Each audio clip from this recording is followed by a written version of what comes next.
Il me fait plaisir aujourd'hui de vous parler des priorités qu'aura Équiterre en 2018. Au Québec, on a pour la première fois une loi qui oblige les manufacturiers à vendre un certain nombre de véhicules électriques, ce qui est une excellente nouvelle. On va suivre de près l'application de cette loi-là.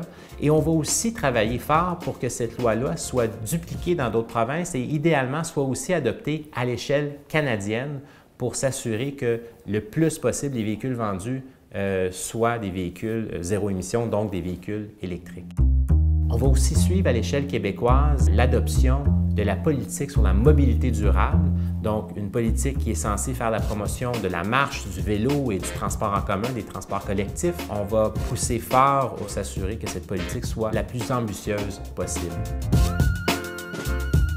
On va travailler fort à s'assurer que le gouvernement canadien mette en œuvre son plan sur les changements climatiques. Il a jusqu'à maintenant de bonnes intentions. Reste maintenant à voir les lois, les règlements et les taxes qui feront de ce plan une réalité. C'est particulièrement important en 2018 puisque le Canada présidera le G7.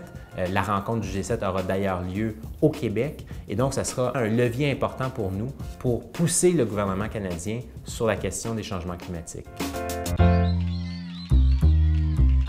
On va aussi faire pression sur le gouvernement fédéral pour qu'il agisse sur la question des pesticides. Le gouvernement fédéral a un rôle important de réglementation sur cette question-là et on va continuer à pousser. On a eu des victoires en 2017, mais on veut encore plus de victoires pour interdire les pesticides les plus dangereux et notamment les néonicotinoïdes, ces pesticides qui tuent les abeilles.